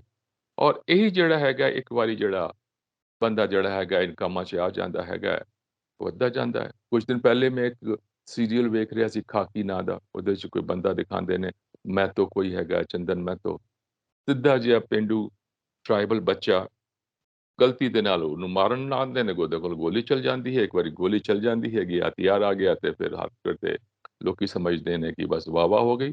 ਔਰ ਅਸੀਂ ਪੰਜਾਬੀਆਂ ਦੀ ਗੱਲ ਕਰੀਏ, ਅਸੀਂ ਇਹ ਮਾਰਸ਼ਲ ਰੇਸ ਹੈਗੇ ਹਾਂ, ਨੋ ਡਾਊਟ ਅਬਾਊਟ ਇਟ। ਹਮੇਸ਼ਾ ਤੋਂ ਅਸੀਂ ਜੰਗ ਲੜੀ ਹੈਗੀ ਹੈ ਦੁਸ਼ਮਣਾਂ ਦੇ ਨਾਲ, ਔਰ ਸਾਡੇ ਹੱਥ ਜੇ ਵੈਪਨ ਆ ਜਾਂਦਾ, ਅਸੀਂ ਸਮਝਦੇ ਹੈਗੇ ਅਸੀਂ ਤੇ ਪਤਾ ਨਹੀਂ ਕੀ ਸਾਨੂੰ ਸੁਰਖਾਬ ਦੇ ਪਰ ਲੱਗ ਗਏ। ਇਹ ਸਾਰੇ ਕਾਰਨ ਹੈਗੇ ਨੇ। ਗੈਂਗਸਟਰਸ ਪੈਦਾ ਨਹੀਂ ਹੁੰਦੇ, ਬਣਾਏ ਜਾਂਦੇ ਹੈਗੇ ਨੇ। ਔਰ ਜਦੋਂ ਗੈਂਗਸਟਰ ਨੂੰ ਲੋੜ ਪੈਂਦੀ ਹੈਗੀ ਹੈ ਹਥਿਆਰਾਂ ਦੀ, ਬਗੈਰ ਹਥਿਆਰ ਦੇ ਕੋਈ ਗੈਂਗਸਟਰ ਨਹੀਂ ਬਣ ਸਕਦਾ। ਜਾਂ ਤੇ ਉਗਰਾਹੀ ਕਰਨਗੇ, ਜਾਂ ਫਿਰ ਤੁਸੀਂ ਵੇਖੋ ਜਿੰਨੇ ਕੁਝ ਗੈਂਗਸਟਰਸ ਹੈਗੇ ਨੇ, ਤੇ ਤੁਸੀਂ ਪਿਛੋਕੜ ਵੇਖੋ, ਆ ਜ਼ਿਆਦਾਤਰ ਉਹਨਾਂ 'ਚ ਡਰੱਗ ਸਮਗਲਿੰਗ ਦੇ ਵਿਚਕਾਰ ਵੀ ਪੈ ਗਏ ਸੀ। ਇਹ ਸਾਰਿਆਂ ਤੋਂ ਜਿਹੜਾ ਤੁਸੀਂ ਪ੍ਰੋਫਿਟ ਦੀ ਗੱਲ ਕਰਦੇ ਹੈਗੇ ਹੋ, ਗਲਤ ਪ੍ਰੋਫਿਟ ਦੀ ਗੱਲ ਕਰਦੇ ਹੋ, ਇਲੀਗਲ ਪ੍ਰੋਫਿਟ ਦੀ ਗੱਲ ਕਰਦੇ ਹੈਗੇ ਆ, that is all in drugs. ਇਸੇ ਕਰਕੇ ਮੈਂ ਪਹਿਲੇ ਬੇਨਤੀ ਕੀਤੀ, ਤੁਹਾਨੂੰ ਦੱਸਿਆ ਕਿ ਈਵਨ ਐਸਟੈਬਲਿਸ਼ਡ ਸਿਕਿਉਰਿਟੀ ਏਜੰਸੀਜ਼ ਦੁਨੀਆ ਦੇ ਵੱਡੇ-ਵੱਡੇ ਮੁਲਕਾਂ ਦੀ ਹੈਗੀਆਂ ਨੇ, they also are into gun running and into drug smuggling. Thank you. ਜਿਹੜਾ ਵੀ ਸਵਾਲ ਕੀਤਾ ਸੀ ਕਿ ਇਹਨਾਂ ਨੂੰ ਅੱਤਵਾਦੀਆਂ ਦੀ ਕੈਟਾਗਰੀ 'ਚ ਰੱਖਣਾ ਕਿੰਨਾ ਕੁ ਆਸਾਨ ਹੈ, ਜਾਂ ਕੀ ਗੁੰਝਲਦਾਰ ਨਹੀਂ ਹੋਏਗਾ ਕੇਸਾਂ ਲਈ? ਕਿਉਂਕਿ ਮੈਂ ਸਮਝਦਾ ਗੈਂਗਸਟਰਸ ਤੇ ਅੱਤਵਾਦੀ ਜਿਹੜੇ ਹੈਗੇ ਨੇ, ਦੋਵੇਂ ਵੱਖ-ਵੱਖ ਕੈਟੇਗਰੀ ਹੈਗੇ। ਗੈਂਗਸਟਰ ਜਿਹੜੇ ਹੈਗੇ ਨੇ, ਉਹ ਬਣਦੇ ਹੈਗੇ ਨੇ ਸਮਾਜ ਦੇ ਵਿਚਕਾਰ ਜਿਹੜੇ ਇਸ ਤਰ੍ਹਾਂ ਦੀ ਗਲਤ ਘਟਨਾਵਾਂ ਹੁੰਦੀਆਂ ਨੇ, ਇੱਕ ਤਰੀਕੇ ਦੇ ਨਾਲ ਮੈਂ ਸਮਝਦਾ ਹੈਗਾ, ਜਿਸ ਤਰ੍ਹਾਂ ਮੈਂ ਕਿਹਾ ਕਿ ਸਾਡੀ ਮੈਂਟੈਲਿਟੀ ਹੈਗੀ ਹੈ ਕਿ ਲੱਤ ਉੱਤੇ ਹੋਣੀ ਚਾਹੀਦੀ ਹੈ, ਉਹਦੇ ਬਾਅਦ ਥੋੜ੍ਹਾ ਪੁਲਿਸ ਦਾ ਸਪੋਰਟ ਮਿਲ ਗਿਆ, ਉਹਦੇ ਬਾਅਦ ਥੋੜ੍ਹਾ ਪੋਲੀਟੀਸ਼ੀਅਨ ਦਾ ਸਪੋਰਟ ਮਿਲ ਗਿਆ, ਵਗੈਰਾ-ਵਗੈਰਾ, ਉਹ ਗੈਂਗਸਟਰ ਮਿਲ ਗਏ। ਜਿਹੜੇ ਟੈਰਰਿਸਟ ਹੁੰਦੇ ਹੈਗੇ ਨੇ, ਉਹਨਾਂ ਨੂੰ ਟੂ ਸਟਾਰਟ ਵਿਦ ਇਸ ਤਰ੍ਹਾਂ ਦਾ ਕੋਈ ਸਪੋਰਟ ਨਹੀਂ ਮਿਲਦਾ ਹੈਗਾ। ਉਹਨਾਂ ਦਾ ਕਾਰਨ ਦੋ ਹੁੰਦੇ ਨੇ ਟੈਰਰਿਸਟ ਬਣਨ ਦੇ, ਜਾਂ ਤੇ ਜਿਸ ਤਰ੍ਹਾਂ ਮੈਂ ਕਿਹਾ ideological consideration, religious consideration, monetary consideration, ਜੋ ਵੀ ਹੈਗੇ ਨੇ, ਇਹ ਸਾਰੇ ਆਉਂਦੇ ਨੇ। ਜਦੋਂ ਕਿ ਇਹ ਗੈਂਗਸਟਰ ਹੈਗਾ ਹੈ, ਉਹਦੇ 'ਚ ਇਸ ਤਰ੍ਹਾਂ ਦਾ ਆਈਡੀਓਲੋਜੀਕਲ ਕੰਸੀਡਰੇਸ਼ਨ ਦੀ ਗੱਲ ਨਹੀਂ ਹੁੰਦੀ ਹੈਗੀ ਹੈ। ਜੇ ਤੁਸੀਂ ਸਾਈਕੈਟ੍ਰਿਸਟ ਜਿਹੜੇ ਹੈਗੇ ਨੇ ਵੱਡੇ-ਵੱਡੇ ਦੁਨੀਆ ਨਾਲ, ਜਿਹੜੇ ਗੈਂਗਸਟਰਾਂ ਦੀ ਮੈਂਟੈਲਿਟੀ ਤੇ ਜਿਹੜੇ ਲੇਖ ਲਿਖੇ ਹੈਗੇ ਨੇ, ਉਹਦੇ ਸਾਫ਼ ਆਉਂਦਾ ਹੈਗਾ ਹੈ ਕਿ ਉਹਨਾਂ 'ਚ ਇਸ ਤਰ੍ਹਾਂ ਦੇ ਕੰਸੀਡਰੇਸ਼ਨ ਨਹੀਂ ਹੈਗੇ। ਇਹ ਦੋਵੇਂ ਕੈਟੇਗਰੀਜ਼ ਜਿਹੜੀ ਹੈਗੀਆਂ ਨੇ, ਦੋਵੇਂ ਵੱਖ ਹੈਗੀਆਂ ਨੇ। ਔਰ ਤੀਜੀ ਕੈਟੇਗਰੀ ਦੀ ਜੇ ਗੱਲ ਨਾ ਕਰੀਏ ਤਾਂ ਉਹ ਵੀ ਗਲਤ ਹੋਏਗਾ, ਡਰੱਗ ਸਮਗਲਿੰਗ।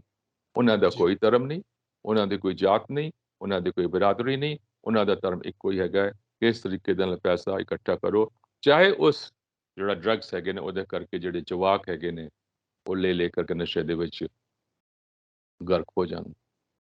ਹੂੰ।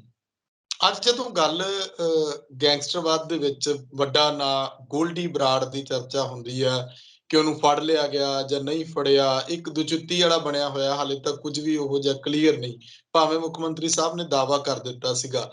ਇੱਧਰ ਪੰਜਾਬ ਜਾਂ ਦਿੱਲੀ ਦੀਆਂ ਜੇਲ੍ਹਾਂ 'ਚ ਲਾਰੈਂਸ ਬਿਸ਼ਨੋਈ ਦੇ ਚਰਚੇ, ਹੁਣ ਉਹਨੂੰ ਸ਼ਾਇਦ ਪੰਜਾਬ ਲਿਆਂਦਾ ਹੋਇਆ, ਪੁੱਛਗਿੱਛ ਵਗੈਰਾ ਸਭ ਚੱਲ ਰਹੀ ਆ। ਹੋਰ ਵੀ ਬੜੇ ਇਹਨਾਂ ਦੇ ਗੈਂਗਸਟਰ ਨੇ ਜਿਹੜੇ ਇਹਨਾਂ ਦੇ ਨਾਲ ਕੰਮ ਕਰਦੇ ਨੇ, ਜੇਲ੍ਹਾਂ ਦੇ ਅੰਦਰੋਂ ਵੀ ਨੈਟਵਰਕ ਚਲਾ ਰਹੇ ਨੇ। ਭਾਵੇਂ 5G ਜਾਂ 4G ਨੈਟਵਰਕ ਜੈਮਰ ਲੱਗ ਜਾਣ, ਫਿਰ ਵੀ ਇਸ ਦੇ ਬਾਵਜੂਦ ਵੀ ਤੁਸੀਂ ਮੰਨਦੇ ਹੋ ਕਿ ਇਹਨਾਂ ਜੈਮਰਾਂ ਦੇ ਨਾਲ ਇਹਨਾਂ ਗੈਂਗਸਟਰਾਂ ਦੀ ਗਤੀਵਿਧੀਆਂ ਨੂੰ, ਜੇਲ੍ਹਾਂ 'ਚ ਬੈਠਿਆਂ ਨੂੰ ਕੰਟਰੋਲ ਕੀਤਾ ਜਾ ਸਕਦਾ ਹੈ?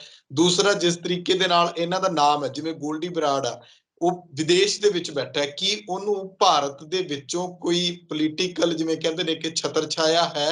ਲਾਰੈਂਸ ਬਿਸ਼ਨੋਈ ਵਰਗਿਆਂ ਨੂੰ ਕੀ ਕੋਈ ਪੋਲੀਟੀਕਲ ਛਤਰ ਛਾਇਆ, ਜਿਹਦੇ ਆਸਰੇ ਹੇਠੋਂ ਪਲਦੇ ਨੇ ਤੇ ਆਪਣਾ ਕਾਰੋਬਾਰ ਚਲਾਉਂਦੇ ਨੇ, ਜਿਵੇਂ ਵੀ ਉਹ ਉਹਨੂੰ ਸਮਝਦੇ ਨੇ, ਕਾਲਾ ਧੰਦਾ ਚਲਾਉਂਦੇ ਨੇ? ਦੇਖੋ, ਪੋਲੀਟੀਕਲ ਛੱਤਰ ਛਾਇਆ ਦੀ ਤੇ ਗੱਲ ਮੈਂ ਨਹੀਂ ਕਹਿ ਸਕਦਾ, ਮੈਨੂੰ ਪਤਾ ਨਹੀਂ ਫਰੈਂਕਲੀ। ਜਦੋਂ ਮੈਨੂੰ ਨਹੀਂ ਪਤਾ ਤੇ ਮੈਂ ਉਹਦੇ ਬਾਰੇ ਕਿਸ ਤਰ੍ਹਾਂ ਗੱਲ ਕਰਾਂ। ਪਰ ਇਹ ਗੱਲ ਕਿਤੇ ਨਾ ਕਿਤੇ, ਜੇ ਤੁਸੀਂ ਬਿਸ਼ਨੋਈ ਦੀ ਗੱਲ ਕਰ ਰਹੇ ਹੋ, ਲਾਰੈਂਸ ਦੀ ਗੱਲ ਕਰ ਰਹੇ ਹੈਗੇ ਹੋ, ਕਿਤੇ ਨਾ ਕਿਤੇ ਚਾਹੇ ਦੋਸਤੀ ਦੀ ਗੱਲ ਕਰ ਲਿਓ, ਚਾਹੇ ਆਈਡੀਓਲੋਜੀ ਦੀ ਗੱਲ ਕਰ ਲਿਓ, ਮਿੱਤਰਤਾ ਦੀ ਗੱਲ ਕਰ ਲਿਓ, ਸ਼ੁਰੂਆਤ ਤੋਂ ਉੱਥੋਂ ਹੀ ਹੋਈ ਸੀ। ਗੱਲ ਇਹ ਸਾਰੀ ਸ਼ੁਰੂ ਹੋਈ ਹੈ ਮਿੰਦੂ ਖੇੜਾ ਦੇ ਮਰਡਰ ਦੀ। ਉਹ ਦੋਵੇਂ ਜਿਹੜੇ ਹੈਗੇ ਨੇ ਚੰਗੇ ਮਿੱਤਰ ਸਨ। ਹੋ ਸਕਦਾ ਹੈ ਕਿ ਇੱਕ ਜਿਹੜਾ ਹੈਗਾ ਕਿ ਇੱਕ ਕਿਸੇ ਗਰੁੱਪ ਦੇ ਨਾਲ ਉਹਦਾ ਰੁਝਾਨ ਹੋਵੇ, ਇਹਦਾ ਕਿਸੇ ਹੋਰ ਗਰੁੱਪ ਦੇ ਨਾਲ ਰੁਝਾਨ ਹੋਵੇ, ਮੈਨੂੰ ਪਤਾ ਨਹੀਂ। ਪਰ ਗੱਲ ਤੇ ਉੱਥੋਂ ਹੀ ਸ਼ੁਰੂ ਹੋਈ ਸੀ, ਨੋ ਡਾਊਟ ਅਬਾਊਟ ਇਟ। ਕਿ ਤੋ ਜਦੋਂ ਅਸੀਂ ਗੈਂਗਸਟਰਸ ਦੀ ਗੱਲ ਕਰਦੇ ਹੈਗੇ ਨੇ, ਦੇਖੋ, ਜੇ ਮੈਂ ਐਗਜ਼ਾਮਪਲ ਦਿਆਂ ਦੂਜੀ ਸਟੇਟਾਂ ਦਾ, ਜਿੱਥੇ ਕਿ ਗੈਂਗਸਟਰਵਾਦ ਕਾਫੀ ਸੀ, ਉੱਥੇ ਵੀ ਗੈਂਗਸਟਰਸ ਨੂੰ ਵੀ ਇੱਕ ਤਰੀਕੇ ਦੇ ਨਾਲ ਇਲੈਕਟੋਰਲ ਟੂਲ ਦੇ ਤਰੀਕੇ ਦੇ ਨਾਲ ਇਸਤੇਮਾਲ ਕੀਤਾ ਗਿਆ ਹੈ। ਇੱਕ ਹੋਰ ਤੁਹਾਨੂੰ ਮੋਟੀ ਗੱਲ ਦੱਸਣਾ ਹੈਗਾ, ਜਦੋਂ ਮੈਂ ਸਰਵਿਸ ਦੇ ਵਿੱਚ ਸੀ, ਮੈਂ ਇੰਚਾਰਜ ਸੀ ਪੰਜਾਬ ਦੀ ਜੇਲ੍ਹਾਂ ਦੇ ਵਿੱਚ, ਤੇ ਜਦੋਂ ਇਸ ਤਰ੍ਹਾਂ ਦੇ ਨਾਮੀ ਬੰਦੇ ਆਉਂਦੇ ਸਨ ਕੋਈ, ਤੇ ਨਾਲ ਆਉਂਦੀ ਸੀ ਇੱਕ ਕਈ ਵਾਰੀ ਸਿਫਾਰਿਸ਼। ਮੈਂ ਵੇਖਿਆ ਹੈਗਾ, ਸਰਵਿਸ ਦੇ ਵਿਚਕਾਰ ਵੀ ਦੇਖਿਆ ਹੈਗਾ, ਹੁਣ ਵੀ ਵੇਖ ਰਿਹਾ ਹੈਗਾ, ਸਾਰੀ ਜ਼ਿੰਦਗੀ ਨੂੰ ਮੈਂ ਸਟੱਡੀ ਕੀਤਾ ਹੈਗਾ। ਇਹ ਬੰਦਾ ਜੇਲ੍ਹ 'ਚ ਜਾ ਰਿਹਾ ਹੈ ਕਿ ਉਹਨੂੰ ਜੇਲ੍ਹ ਦੇ ਵਿੱਚ ਕੋਈ ਤਕਲੀਫ ਨਾ ਹੋਏ, ਉਹਨੂੰ ਪੂਰੀ ਐਸ਼ੋ ਆਰਾਮ ਦੀ ਪੂਰੀ ਉਹਨੂੰ ਸੁਵਿਧਾ ਹੋਵੇ। ਇੱਕ ਹੋਰ ਬੰਦਾ ਉੱਥੇ ਸੀ, ਮੈਨੂੰ ਹੁਣ ਯਾਦ ਆਉਂਦਾ ਹੈਗਾ ਕਿ ਉਹਦੇ ਬਾਰੇ ਛੋਟੇ-ਮੋਟੇ ਕੋਈ ਨਿੱਕੇ-ਮੋਟੇ ਜਿਹੜੇ ਹੈਗੇ ਨੇ ਪੋਲੀਟੀਸ਼ੀਅਨ ਵਗੈਰਾ, ਉਹਨਾਂ ਦਾ ਆਉਂਦਾ ਸੀ, ਜੀ ਸਾਡਾ ਕੰਮ ਇਸ ਜੇਲ੍ਹ 'ਚ, ਇਸ ਜ਼ਿਲ੍ਹੇ 'ਚ ਫਸਿਆ ਹੈਗਾ, ਇਹਨੂੰ ਉਸ ਜ਼ਿਲ੍ਹੇ 'ਚ ਤਬਦੀਲ ਕਰ ਦਿਓ, ਤੇ ਉੱਥੇ ਬਹਿ ਕੇ ਜੇਲ੍ਹ ਦੇ ਵਿਚਕਾਰ ਬਹਿ ਕੇ ਉਹ ਫੋਨ ਤੇ ਕੰਮ ਕਰਾ ਦੇਗਾ। ਇਹਦਾ ਮਤਲਬ ਹੈ ਪੋਲੀਟੀਕਲ ਕੰਸੀਡਰੇਸ਼ਨ ਤੇ ਹੈਗਾ ਹੈ। ਔਰ ਉਹਨਾਂ ਦਾ ਪੋਲੀਟੀਕਲ ਕੰਸੀਡਰੇਸ਼ਨ ਦੀ ਇੱਕ ਹੋਰ ਗੱਲ ਕਰਾਂ, ਇੱਕ ਹੋਰ ਜੇਲ੍ਹ ਸੀ, ਉਹਦੇ 'ਚ ਜਿਹੜੇ ਵਾਰਡਰਸ ਹੁੰਦੇ ਨੇ, ਕੁਝ ਗੈਂਗਸਟਰ ਸਨ, ਉਹਨਾਂ ਨੇ ਵਾਰਡਰਸ ਦੀ ਲੱਤਾਂ ਭੰਨ ਦਿੱਤੀਆਂ ਸਨ, ਕੋਈ ਕਾਰਵਾਈ ਨਹੀਂ ਹੋਈ। ਜੇਲ੍ਹ ਸੁਪਰਿੰਟੈਂਡੈਂਟ ਜਿਹੜਾ ਸੀ, ਐਸਪੀ ਰੈਂਕ ਦਾ ਬੰਦਾ ਹੁੰਦਾ ਹੈਗਾ, ਉਹਨੂੰ ਧਮਕੀਆਂ ਦਿੱਤੀ ਤੇ ਉਹਨੇ ਕੋਸ਼ਿਸ਼ ਕਰਕੇ ਹੱਥ ਪਾਂव ਜੋੜ ਕੇ ਉੱਥੋਂ ਆਪਣਾ ਟ੍ਰਾਂਸਫਰ ਕਰਾ ਲਿੱਤਾ। ਇਹ ਗੱਲਾਂ ਸਿਰਫ ਪੰਜਾਬ 'ਚ ਨਹੀਂ ਹੁੰਦੀਆਂ ਹੈਗੀਆਂ ਨੇ, ਸਾਰੇ ਪਾਸੇ ਹੁੰਦੀਆਂ ਹੈਗੀਆਂ ਨੇ, ਚਾਹੇ ਕੋਈ ਵੀ ਸਟੇਟ ਹੋਵੇ। ਇਟਸ ਅ ਨੈਸ਼ਨਲ ਫਿਨੋਮੇਨਾ, ਜਿਹੜਾ ਕਿ ਗਲਤ ਫਿਨੋਮੇਨਾ ਹੈਗਾ। ਬਟ ਯੈਸ, ਪੂਰੇ ਮੈਂ ਸਮਝਦਾ ਹੈਗਾ ਕਿ ਪੂਰੇ, ਅਬ ਦੇਖੋ ਤੁਸੀਂ ਦਿੱਲੀ ਦੀ ਤਿਹਾੜ ਦੀ ਗੱਲ ਕਰੋ, ਉੱਥੇ ਕੋਈ ਬੰਦਾ ਸੀ ਜੇਲ੍ਹ ਦੇ ਵਿਚਕਾਰ ਬੈਠੇ-ਬੈਠੇ ਉਗਰਾਹੀਆਂ ਕਰਾਂਦਾ ਸੀ, ਕਿੰਨੇ-ਕਿੰਨੇ ਕਰੋੜ ਦੀ ਉਗਰਾਹੀ ਕਰਾ ਗਿਆ। ਤੇ ਇਹ ਸਾਰਾ ਬਗੈਰ ਲਿੰਕਸ ਦੇ ਤੇ ਹੁੰਦਾ ਨਹੀਂ ਹੈਗਾ। ਜੇ ਬੰਦੇ ਦੇ ਲਿੰਕ ਨਾ ਹੋਏ ਤੇ ਉਹਦਾ ਜਿਹੜਾ ਹੈਗਾ ਅੱਜ ਨਹੀਂ ਤੇ ਕੱਲ ਉਹਦੀ ਐਨਕਾਊਂਟਰ ਹੋ ਜਾਏਗੀ, ਗੱਲ ਮੁੱਕੀ। ਜਿਵੇਂ ਹੁਣ ਮੈਂ ਜ਼ਿਕਰ ਕੀਤਾ ਸੀ ਕਿ ਗੋਲਡੀ ਬਰਾੜ ਹੋ ਗਿਆ, ਹੋਰ ਵੀ ਗੈਂਗਸਟਰ ਜਿਹੜੇ ਵਿਦੇਸ਼ਾਂ ਵਿੱਚ ਬੈਠੇ ਨੇ, ਜਿਨ੍ਹਾਂ ਨੂੰ ਇੱਥੇ ਲਿਆਉਣ ਦੇ ਲਈ ਚਾਰਾਜੋਈ ਲਗਾਤਾਰ ਚੱਲਦੀ ਆ, ਉਹਨਾਂ ਦੀ ਤਾਕਤ ਕਿਸ ਚੀਜ਼ ਨੂੰ ਮੰਨਿਆ ਜਾਏ? ਕਿ ਉਹਨਾਂ ਦੇ ਨਾਲ ਵੱਖਵਾਦੀ ਸੰਗਠਨ ਵੀ ਜੁੜ ਚੁੱਕੇ ਨੇ, ਜਾਂ ਉਹਨਾਂ ਦੇ ਤਾਰ, ਜਿਵੇਂ ਕਿਹਾ ਜਾਂਦਾ ਕਿ ਪਾਕਿਸਤਾਨ ਨਾਲ ਜੁੜੇ ਨੇ, ਜਾਂ ਹੋਰ ਮੁਲਕਾਂ 'ਚ ਬੈਠੇ ਵੱਡੇ ਗਿਰੋਹਾਂ ਦੇ ਨਾਲ ਜੁੜੇ ਹੋਏ ਨੇ? ਕੀ ਮੰਨਿਆ ਜਾਏ? ਜਿਵੇਂ ਪਿੱਛੇ ਜੇ ਡੇਰਾ ਪ੍ਰੇਮੀ ਦਾ ਇੱਕ ਦਾ ਕਤਲ ਹੁੰਦਾ, ਤਾਂ ਵੀ ਕਿਹਾ ਜਾਂਦਾ ਹੈ ਕਿ ਸ਼ਾਇਦ ਇਹ ਜਿਹੜਾ ਲੋਕਾਂ ਦੇ ਵਿੱਚ ਸਿੱਧੂ ਮੂਸੇਵਾਲੇ ਦੇ ਮਰਡਰ ਦਾ ਗੁੱਸਾ ਸੀ, ਉਹਨੂੰ ਕਵਰ ਕਰਨ ਦੇ ਲਈ ਇਹਨਾਂ ਨੇ ਇਸ ਵਾਰਦਾਤ ਨੂੰ ਅੰਜਾਮ ਦਿੱਤਾ। ਮਤਲਬ ਜਿਵੇਂ ਜ਼ਿਕਰ ਕੀਤਾ ਗਿਆ ਕਿ ਵਿਦੇਸ਼ਾਂ ਦੇ ਵਿੱਚ ਉਹਨਾਂ ਤਾਕਤਾਂ ਨਾਲ ਜੁੜ ਚੁੱਕੇ ਨੇ। ਕੀ ਇਹ ਵੱਖਵਾਦੀ ਤਾਕਤਾਂ ਨੇ, ਜਾਂ ਫਿਰ ਕੋਈ ਖਾਲਿਸਤਾਨੀ ਤਾਕਤਾਂ ਨੇ, ਜਾਂ ਫਿਰ ਕਿਹੜੀਆਂ ਤਾਕਤਾਂ ਨੇ? ਵਿਦੇਸ਼ਾਂ 'ਚ ਸਾਡੇ ਜਿਹੜੇ ਪਰਿਵਾਰ ਵਸੇ ਹੋਏ ਹੈਗੇ ਨੇ, ਤੁਹਾਡੇ ਪਰਿਵਾਰ, ਮੇਰੇ ਪਰਿਵਾਰ, ਕਿਸੇ ਹੋਰ ਦੇ, ਹਰੇਕ ਦੀ ਜਿਹੜੀ ਹੈਗੀ ਹੈ ਸੋਚਣ ਵਿਚਾਰਨ ਦਾ ਗੱਲ ਜਿਹੜੀ ਹੈਗੀ ਹੈ ਵੱਖਰੀ ਹੁੰਦੀ ਹੈਗੀ। ਅ ਸੈਕਸ਼ਨ ਆਫ ਡਾਇਸਪੋਰਾ, ਇਹਨਾਂ ਦਾ ਇੱਕ ਛੋਟਾ ਜਿਹਾ ਹਿੱਸਾ ਹੈਗਾ ਡਾਇਸਪੋਰਾ ਦਾ, ਜਿਹੜਾ ਕਿ ਹੁਣ ਵੀ ਮੰਨਦਾ ਹੈਗਾ ਕਿ ਹਾਂ ਜੀ, ਖਾਲਿਸਤਾਨ ਹੋਣਾ ਚਾਹੀਦਾ ਹੈਗਾ, ਕੀ ਕੁਝ ਹੋਣਾ ਚਾਹੀਦਾ ਹੈਗਾ, ਰੈਫਰੈਂਡਮ ਹੋਣਾ ਚਾਹੀਦਾ ਹੈਗਾ। ਸੋ ਇਹਦੇ 'ਚ ਜਦੋਂ ਇਸ ਤਰ੍ਹਾਂ ਦੀ ਗੱਲਾਂ ਹੁੰਦੀਆਂ ਨੇ, ਤੇ ਤੁਸੀਂ ਪਤਾ ਹੈ ਵਿਦੇਸ਼ਾਂ ਦੇ ਵਿੱਚ ਇਨ ਗੱਲਾਂ ਤੇ ਇਹ ਇੰਨੀ ਇਮੋਸ਼ਨਲ ਗੱਲਾਂ ਹੈਗੀਆਂ ਨੇ ਕਿ ਇਨ ਗੱਲਾਂ ਦੇ ਉੱਤੇ ਕਰਕੇ ਪੈਸਾ ਵੀ ਕਾਫੀ ਇਕੱਠਾ ਹੋ ਜਾਂਦਾ ਹੈਗਾ। ਹੁਣ ਤੁਸੀਂ ਗੱਲ ਕੀਤੀ ਸਪੈਸੀਫਿਕ ਗੋਲਡੀ ਬਰਾੜ ਦੀ। ਗੋਲਡੀ ਬਰਾੜ ਕੈਨੇਡਾ 'ਚ ਬੈਠਾ ਹੈਗਾ ਤੇ ਕਹਿੰਦੇ ਹੈਗੇ ਨੇ ਕਿ ਚੂੰਕਿ ਮੂਸੇਵਾਲੇ ਦੇ ਮਰਡਰ ਦੇ ਬਾਅਦ ਉਹਨੂੰ ਵੀ ਖਤਰਾ ਮਹਿਸੂਸ ਹੋਣਾ ਸ਼ੁਰੂ ਹੋ ਗਿਆ ਸੀ, ਉਹ ਉੱਥੋਂ ਚਲਾ ਗਿਆ। ਜੇ ਕੈਨੇਡਾ 'ਚ ਬੈਠਾ ਹੈਗਾ, ਕੋਈ ਅਪਰਾਧੀ ਬੈਠਾ ਹੈਗਾ, ਕੀ ਤੁਸੀਂ ਸਮਝਦੇ ਹੋ ਜਾਂਦਾ ਹੀ ਕਿਸੇ ਨੂੰ ਕੋਈ ਨੌਕਰੀ ਮਿਲ ਜਾਂਦੀ ਹੈਗੀ ਹੈ? ਉੱਥੇ ਉਹਦਾ ਲਾਈਫ ਸਟਾਈਲ ਹੈਗਾ ਹੈ, ਉਹਨੇ ਰੋਟੀ ਖਾਣੀ ਹੈਗੀ ਹੈ, ਹੋਰ ਵੀ ਹਰਕਤਾਂ ਜਿਹੜੀ ਹੈਗੀਆਂ ਨੇ ਕਰਨੀ ਹੈਗੀਆਂ ਨੇ, ਪੈਸਾ ਤਾਂ ਉਹਨੂੰ ਚਾਹੀਦਾ ਹੈਗਾ। ਪੈਸਾ ਉੱਥੋਂ ਕਿੱਥੇ ਆਏਗਾ? ਇੱਥੇ ਮੈਂ ਸਮਝਦਾ ਹੈਗਾ ਸਾਰਿਆਂ ਤੋਂ ਵੱਡਾ ਰੋਲ ਆਉਂਦਾ ਹੈ ISI ਦੇ ਏਜੰਟ ਜਿਹੜੇ ਕਿ ਦੁਨੀਆ ਦੇ ਵੱਖ-ਵੱਖ ਕੋਨਿਆਂ 'ਚ ਬੈਠੇ ਹੈਗੇ ਨੇ। They give liberal supply of money, ਕਿਉਂਕਿ ਉਹਨਾਂ ਦਾ ਮਤਲਬ ਇਹੀ ਹੈਗਾ ਹੈ ਕਿ ਇਹਨਾਂ ਨੂੰ ਤੁਸੀਂ ਕਾਇਮ ਰੱਖੋ। ਇਹ ਗੱਲ ਆ ਗਈ। ਇੱਥੋਂ ਜਿਹੜਾ ਹੈਗਾ ਹੈ ਗੈਂਗਸਟਰ ਜਿਹੜਾ ਹੈਗਾ, ਉਹਨੂੰ ਇੱਕ ਟੈਰਰਿਸਟ ਦੀ ਸ਼ਕਲ 'ਚ ਤਬਦੀਲ ਹੋਣ 'ਚ ਜ਼ਿਆਦਾ ਵਕਤ ਨਹੀਂ ਲੱਗਦਾ ਹੈਗਾ। ਔਰ ISI ਵੀ ਮੁਫਤ 'ਚ ਤਾਂ ਕੰਮ ਕਰਾਏਗੀ ਨਹੀਂ। ਉਹਨਾਂ ਦੇ ਕੋਲੋਂ ਨਾ ਕਹੇਗੀ ਥੋੜ੍ਹੀ ਤੁਸੀਂ ਡਰੱਗ ਸਮਗਲਿੰਗ ਵੀ ਕਰ ਲਿਓ। ਚਾਹੇ ਕੋਕੇਨ ਹੈਗਾ ਹੈ, ਉੱਥੇ ਤਾਂ ਵਿਦੇਸ਼ਾਂ 'ਚ ਕੋਕੇਨ ਜ਼ਿਆਦਾ ਚੱਲਦੀ ਹੈ, ਹੈਰੋਇਨ ਘੱਟ ਚੱਲਦੀ ਹੈਗੀ ਹੈ, ਉਹ ਵੀ ਕਰ ਲਿਓ। ਤੋ ਇਸ ਕਰਕੇ ਇਹ ਨੈਕਸਸ ਜਿਹੜਾ ਹੈਗਾ ਗ੍ਰੈਜੂਅਲੀ ਇਵੋਲਵ ਹੋ ਜਾਂਦਾ ਹੈਗਾ। ਅੱਜ ਦੀ ਤਰੀਕ 'ਚ ਖਾਸ ਕਰ ਜਿਹੜੇ ਇਵੋਲਵ ਹੋ ਗਿਆ ਹੈ। ਸਾਡੇ ਦੇ ਲੱਖਣ ਜਿਹੜੇ ਹੈਗੇ ਨੇ ਸਾਰੇ ਮੂਹਰੇ ਹੈਗੇ ਨੇ ਸਾਡੇ ਗੈਂਗਸਟਰਸ, ਟੈਰਰਿਸਟਸ, ਡਰੱਗ ਸਮਗਲਰਸ ਤੇ ਇਨ ਸਾਰਿਆਂ ਦੇ ਉੱਤੇ ਜਿਸ ਤਰ੍ਹਾਂ ਮੈਂ ਕਹਿਣਾ ਇਹਨਾਂ ਦਾ ਰਾਜਾ ਮਹਾਰਾਜਾ, ਇਹਨਾਂ ਦਾ ਕੰਟਰੋਲਰ ਜਿਹੜਾ ਵੀ ਹੈਗਾ ISI। ਮੁੱਖ ਮੰਤਰੀ ਭਗਵੰਤ ਮਾਨ ਪਿਛਲੇ ਦਿਨਾਂ ਜਦੋਂ ਅਮਿਤ ਸ਼ਾਹ ਹੋਰਾਂ ਨੂੰ ਕੇਂਦਰੀ ਗ੍ਰਹਿ ਮੰਤਰੀ ਨੂੰ ਮਿਲੇ ਸੀ ਤਾਂ ਪਹਿਲਾਂ ਵੀ ਇੱਕ ਵਾਰੀ ਜ਼ਿਕਰ ਕੀਤਾ ਸੀ ਉਹਨਾਂ ਨੇ, ਹੁਣ ਫੇਰ ਉਹਨਾਂ ਨੇ ਕਿਹਾ ਕਿ ਜਿਹੜੀ ਬਾਰਡਰ ਲਾਈਨ ਦੇ ਲਾਗੇ ਫੈਂਸਿੰਗ ਹੈ ਉਹ 200 ਮੀਟਰ ਦਾ ਉਹਨੂੰ ਕੀਤਾ ਜਾਵੇ, ਉੱਥੇ ਤੱਕ ਕੀਤਾ ਜਾਵੇ ਤਾਂ ਕਿ ਉਧਰ ਕਿਸਾਨਾਂ ਨੂੰ ਦਿੱਕਤ ਨਾ ਆਵੇ ਜਿਨ੍ਹਾਂ ਦੀ ਜ਼ਮੀਨ ਤਾਰ ਦੇ ਪਾਰ ਹੈ। ਤਰਨਤਾਰਨ ਦੇ ਵਿੱਚ ਇਹਦਾ ਕੋਈ ਟ੍ਰਾਇਲ ਵੀ ਚੱਲ ਰਿਹਾ। ਤੁਸੀਂ ਮੰਨਦੇ ਹੋ ਕਿ ਇਹ ਸੇਫ ਜਿਹੜਾ ਹੋਏਗਾ ਪੰਜਾਬ ਦੇ ਲਈ? ਇੱਕ ਪਾਸੇ ਤਾਂ ਅਸੀਂ 50 ਕਿਲੋਮੀਟਰ ਤੱਕ BSF ਦਾ ਦਾਇਰਾ ਵਧਾਉਂਦੇ ਆ, ਸਾਡਾ ਬਾਰਡਰ ਹੁਣ ਜਿੱਥੇ ਫੈਂਸਿੰਗ ਹੈਗੀ ਹੈ ਹੁਣ ਉੱਥੇ ਤੱਕ ਵੀ ਉਹ ਸਾਰੀਆਂ ਕਾਰਵਾਈਆਂ ਨੂੰ ਅੰਜਾਮ ਦਿੱਤਾ ਜਾ ਰਿਹਾ ਪਾਕਿਸਤਾਨ ਵੱਲੋਂ ਜਾਂ ਜਿਵੇਂ ਵੀ ਅੱਤਵਾਦੀਆਂ ਵੱਲੋਂ, ਤੇ ਜੇ 200 ਕਿਲੋਮੀਟਰ ਦਾ ਰਹਿ ਜਾਏਗਾ ਫਾਸਲਾ ਤੇ ਉਹ ਕਿਸ ਤਰੀਕੇ ਦੇ ਨਾਲ ਉਹਨੂੰ ਹੈਂਡਲ ਕੀਤਾ ਜਾਏਗਾ? ਦੇਖੋ, ਇੰਡੀਆ ਤੇ ਪਾਕਿਸਤਾਨ ਦੋਵਾਂ ਦੀ ਆਪਣੀ ਫੈਂਸਿੰਗ ਹੈਗੀ ਹੈ। ਉਹਨੇ ਆਪਣੀ ਕੰਡਿਆਲੀ ਤਾਰ ਲੱਗੀ ਹੋਈ ਹੈਗੀ। ਇਹਦੇ ਵਿਚਕਾਰ ਦੀ ਲੈਂਡ ਜਿਹੜੀ ਹੁੰਦੀ ਹੈਗੀ ਇਹਨੂੰ ਆਮ ਤੌਰ ਤੇ ਭਾਸ਼ਾ 'ਚ ਕਈ ਵਾਰੀ ਨੋ ਮੈਨਸ ਲੈਂਡ ਵੀ ਕਿਹਾ ਜਾਂਦਾ ਹੈ। ਜਦੋਂ ਕਿ ਹਕੀਕਤ ਇਹ ਹੈਗਾ ਹੈ ਕਿ ਇੰਡੀਆ ਤੇ ਪਾਕਿਸਤਾਨ ਦੇ ਵਿੱਚ ਇੱਥੇ ਇੱਕ ਬਸ ਲਾਈਨ ਖੀਂਚ ਕਰਕੇ ਬਟਵਾਰਾ ਹੋ ਗਿਆ। ਉਸ ਜ਼ਮੀਨ ਦੀ ਜਿਹੜੀ ਓਨਰਸ਼ਿਪ ਹੈਗੀ ਹੈ, ਉਹਦੀ ਗਿਰਦਾਵਰੀ ਜਿਹੜੀ ਹੈਗੀ ਹੈ ਕਿਸੇ ਨਾ ਕਿਸੇ ਸ਼ਖਸ ਦੇ ਨਾਂ ਤੇ ਹੈਗੀ ਹੈ। ਜੇ ਤੁਸੀਂ ਚਾਹੁੰਦੇ ਹੈਗੇ ਹੋ ਕਿ ਉਹਨੂੰ ਖਾਲੀ ਕਰ ਦਿੱਤਾ ਜਾਵੇ, ਤੇ ਜਿਸ ਸ਼ਖਸ ਦੀ ਜ਼ਮੀਨ ਹੈਗੀ ਹੈ, ਜਿਸ ਫਾਰਮਰ ਦੀ ਜ਼ਮੀਨ ਹੈਗਾ ਹੈ, ਉਹਨੇ ਰੋਟੀ ਤਾਂ ਖਾਣੀ ਹੀ ਹੈਗੀ ਹੈ, ਭੁੱਖਾ ਤੇ ਮਰਨ ਤੋਂ ਰਿਹਾ। ਠੀਕ ਹੈ, ਜੇ ਤੁਹਾਨੂੰ ਇੰਨੀ ਲੋੜ ਹੈਗੀ ਉਹਨੂੰ ਕਿਤੇ ਹੋਰ ਜ਼ਮੀਨ ਦੇ ਦਿਓ ਤਾਂ ਕਿ ਉਹਦਾ ਆਪਣਾ ਪਰਿਵਾਰ ਦਾ ਕੰਮ ਤੇ ਚੱਲਦਾ ਜਾਏ। ਠੀਕ ਹੈ, national security considerations are very important, no doubt about it. ਪਰ ਨੈਸ਼ਨਲ ਕੰਸੀਡਰੇਸ਼ਨਸ ਦੇ ਨਾਲ-ਨਾਲ, ਨੈਸ਼ਨਲ ਸਿਕਿਉਰਿਟੀ ਕੰਸੀਡਰੇਸ਼ਨਸ ਦੇ ਨਾਲ-ਨਾਲ ਇਹ ਵੀ ਗੱਲ ਆਉਂਦੀ ਹੈਗੀ ਹੈ ਕਿ ਇੱਕ ਇਨਸਾਨ ਜਿਹੜਾ ਹੈਗਾ ਹੈ, ਉਹਦਾ ਜਿਹੜਾ ਰੋਟੀ ਖਾਣ ਦਾ ਜਿਹੜਾ ਜ਼ਰੀਆ ਹੈਗਾ ਹੈ, ਉਹ ਤੇ ਇੰਟੈਕਟ ਰਹੇ। ਠੀਕ ਹੈ, ਬਾਕੀ ਗੱਲਾਂ ਪੋਲੀਟੀਕਲ ਹੈਗੀਆਂ ਨੇ। ਕੌਣ ਕੀ ਕਹਿ ਰਿਹਾ, ਮੈਂ ਪੋਲੀਟੀਕਲ ਗੱਲਾਂ ਤੇ ਕਮੈਂਟ ਕਰਦਾ ਨਹੀਂ ਹੈਗਾ। ਇਹਦੇ 'ਚ ਮੈਂ ਐਜ਼ ਅ ਸੋਰਟ ਆਫ ਆਪਣੇ ਵਿਚਾਰ ਦੱਸ ਦਿੱਤੇ, ਬਾਹਰਲੇ ਖੜੇ ਕਿ ਇਹ ਹੈਗਾ, ਜੇ ਤੁਸੀਂ ਉਸ ਜ਼ਮੀਨ ਨੂੰ ਚਾਹੁੰਦੇ ਹੋ ਖਾਲੀ ਕਰ ਦਿੱਤੀ ਜਾਏ ਤਾਂ ਉਹਨਾਂ ਨੂੰ ਕਿਤੇ ਹੋਰ ਜ਼ਮੀਨ ਦੇ ਦਿਓ। ਜੀ, ਮੇਰਾ ਆਖਰੀ ਸਵਾਲ ਹੁਣ ਇਹ ਆ ਕਿ ਜਿਸ ਤਰੀਕੇ ਨਾਲ ਆਰਮਸ ਤੇ ਡਰੱਗਸ ਦੀ ਸਮਗਲਿੰਗ ਨੂੰ ਲੈ ਕੇ ਪਹਿਲਾਂ ਸਵਾਲ ਉੱਠਦੇ ਰਹੇ ਨੇ ਕਿ ਸਿਆਸਤਦਾਨ ਜਿਹੜੇ ਨੇ ਉਹ ਇਹਦੇ ਵਿੱਚ ਸ਼ਾਮਲ ਨੇ ਬਹੁਤ ਵੱਡੇ ਪੱਧਰ ਤੇ, ਸਾਰਾ ਕੁਝ ਸਾਹਮਣੇ ਆਉਂਦਾ ਵੀ ਰਿਹਾ। ਕੀ ਤੁਸੀਂ ਮੌਜੂਦਾ ਸਰਕਾਰ ਦੇ ਵਿੱਚ ਜਿਹੜੀ ਪੰਜਾਬ ਦੀ ਸਰਕਾਰ ਹੈ ਆਮ ਆਦਮੀ ਪਾਰਟੀ ਦੀ, ਮੰਨਦੇ ਹੋ ਕਿ ਹੁਣ ਵੀ ਕੋਈ ਇਹੋ ਜਿਹਾ ਕੋਈ ਨੈਕਸਸ ਚੱਲ ਰਿਹਾ, ਜਾਂ ਫਿਰ ਮੁਲਕ ਪੱਧਰ ਦੀ ਵੀ ਗੱਲ ਜੇ ਉਹਦੇ ਨਾਲ ਤੁਸੀਂ ਜੋੜਦੇ ਹੋ ਕਿ ਉਹ ਨੈਕਸਸ ਚੱਲ ਰਿਹਾ ਮੁਲਕ ਪੱਧਰ ਦੇ ਉੱਤੇ ਉਸ ਤਰੀਕੇ ਦੇ ਨਾਲ, ਖਾਸ ਕਰ ਜਦੋਂ ਅਸੀਂ ਪੰਜਾਬ ਦੀ ਗੱਲ ਕਰਦੇ ਹਾਂ ਇਹਨਾਂ ਹਾਲਾਤਾਂ ਤੇ, ਤਾਂ ਫਿਰ ਇਹ ਸਵਾਲ ਉੱਠਦੇ ਹੀ ਨੇ। ਦੇਖੋ, ਇਹ ਜਿਹੜਾ ਸਵਾਲ ਹੈਗਾ ਇਹਦੇ 'ਚ ਮੇਰਾ ਰਿਐਕਸ਼ਨ ਹੈਗੀ ਨੋ ਕਮੈਂਟਸ, ਕਿਉਂਕਿ ਇਹ ਪੋਲੀਟੀਕਲ ਹੈਗਾ ਹੈ। ਪਰ ਇਸ ਗੱਲ ਤੋਂ ਹਟ ਕੇ ਮੈਂ ਇੱਕ ਹੋਰ ਗੱਲ ਕਰਨਾ ਚਾਹਾਂਗਾ।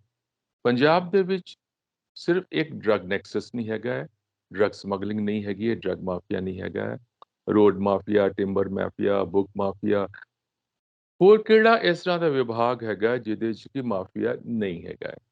ਹਰ ਪਾਸੇ ਹੈਗਾ ਹੈ। ਅਗੇਨ, ਮੈਂ ਇਸ ਸਰਕਾਰ ਦੀ ਜਾਂ ਕਿਸੇ ਹੋਰ ਸਰਕਾਰ ਦੀ ਗੱਲ ਨਹੀਂ ਕਰਦਾ ਹੈਗਾ, ਬਿਕੋਜ਼ ਮੈਂ ਕਦੇ ਕੋਈ ਪੋਲੀਟੀਕਲ ਕਮੈਂਟ ਨਹੀਂ ਕਰਦਾ। ਪਰ ਇੱਕ ਜਨਰਲ ਆਬਜ਼ਰਵੇਸ਼ਨ ਹੈ ਮੇਰੀ।